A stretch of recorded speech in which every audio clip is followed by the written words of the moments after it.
3. 열렬한 마음의 참회. 시의 형식으로.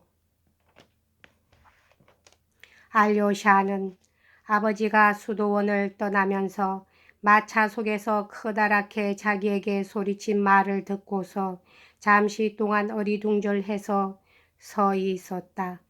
그러나 언제까지나 그렇게 기둥처럼 서 있을 수도 없는 노릇이어서 그는 일말의 불안을 느끼면서 곧 수도원장의 주방으로 달려가 아버지가 식당에서 무슨 짓을 저질렀는지 자세히 알아보았다. 그리고 나서 걷고 있는 동안에 지금까지 자기를 괴롭혀 온 문제들에 대한 어떤 좋은 해결책이 떠오를지도 모른다는 막연한 기대를 품은 채 읍내 쪽으로 걸음을 옮겼다. 미리 말해 두거니와 그는 백엔이 이불이니 몽땅 싸가지고 오라는 아버지의 명령을 그리 대수롭게 여기지 않고 있었다. 그것은 아버지가 남들에게 들리도록 큰 소리로 그렇게 명령한 것은 다만 일시적인 감흥 때문으로 말하자면 무대 효과를 더욱 높이기 위한 것에 불과하다는 것을 빤히 알고 있었기 때문이었다. 이와 비슷한 사건으로 이 고장 어느 상인이 자기의 명명일 잔치에서 보드카를 더 내오지 않는다고 손님들 앞에서 접시와 세간들을 마구 짓부수고 아내의 옷가지를 발기발기 찢다 못해 자기 집 유리창까지 깨어부순 일이 있었다.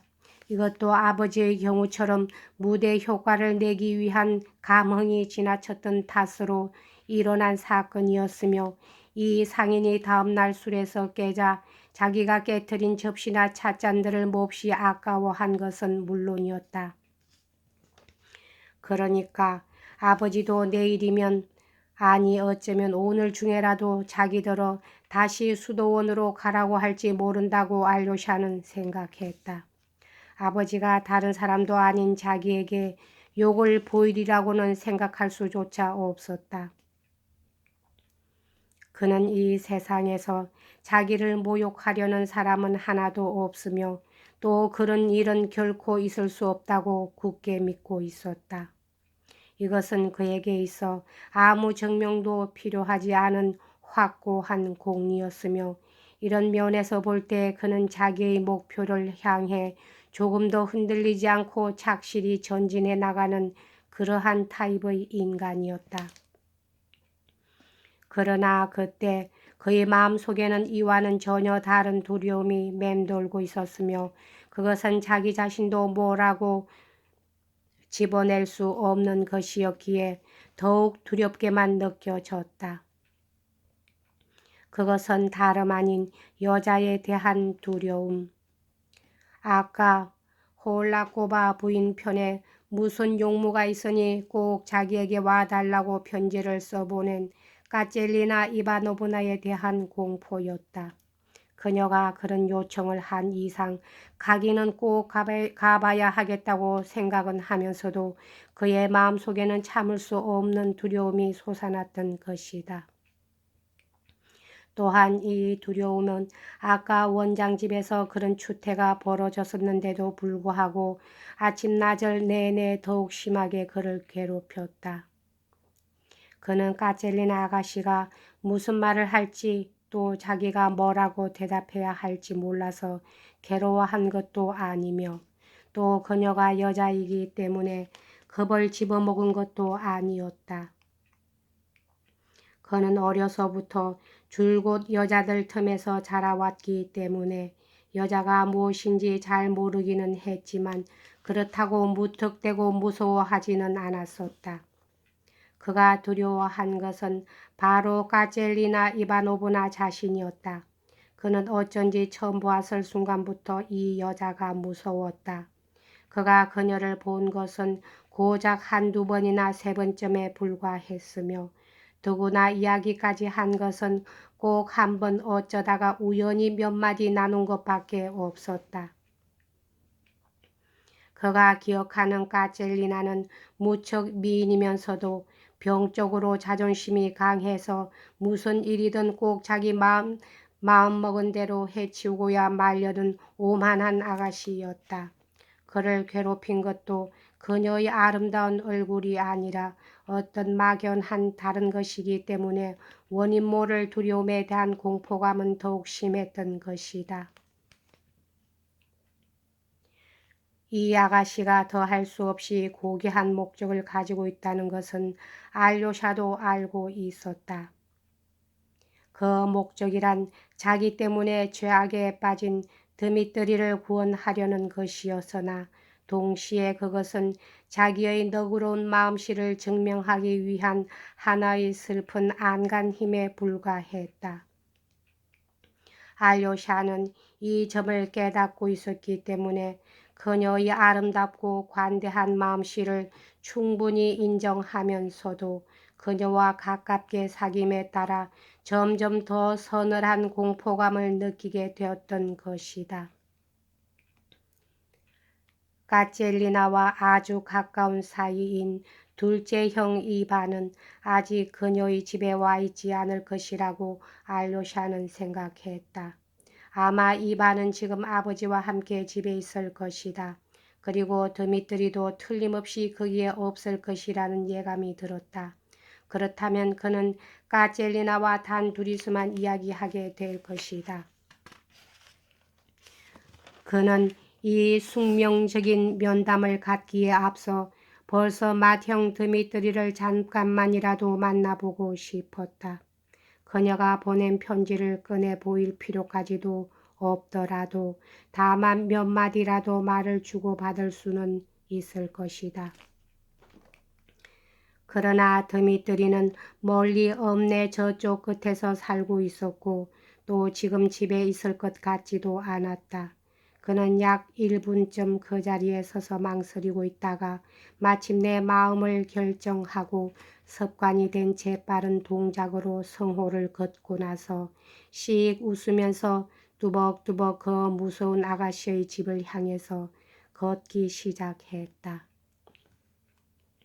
그녀의 집은 잘 알고 있었다. 그러나 볼리샤야 거리를 지나 광장을 거쳐가게 되면 상당히 돌아가는 셈이 된다. 이 조그마한 읍내에는 집들이 여기저기 산재해 있기 때문에 자칫하다가는 아주 먼 길을 돌게 되는 수가 있었다. 또 아버지도 아까 한 명령을 기억하고 자기를 기다리고 있을지도 몰랐다. 아버지가 또 무슨 변덕을 부리기 전에 될 수 있는 대로 빨리 다녀와야만 했다. 결국 국립 곁에 알료샤는 뒷길로 해서 똑바로 질러가기로 결심했다. 그는 읍내의 지름길들을 손바닥처럼 환히 알고 있었다. 그러나 뒷길로 가려면 낡은 울타리를 따라 제대로 길도 나 있지 않은 곳을 통과해야 하므로 경우에 따라서는 남의 집 담장을 넘기도 하고 마당을 가로지르기도 해야 할 처지였다.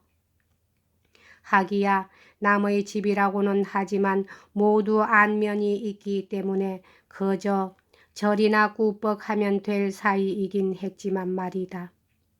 어쨌든 이 지름길 덕분에 큰 길까지 나오는 데는 시간이 절반밖에 걸리지 않았다. 그런데 여기서부터는 중간에 아버지의 집 바로 옆을 지나야만 하는 곳이 꼭 한 군데 있었다. 그것은 아버지네 바로 옆집 정원인데 이 집은 창문이 4개 달린 낡고 작은 고옥이었다.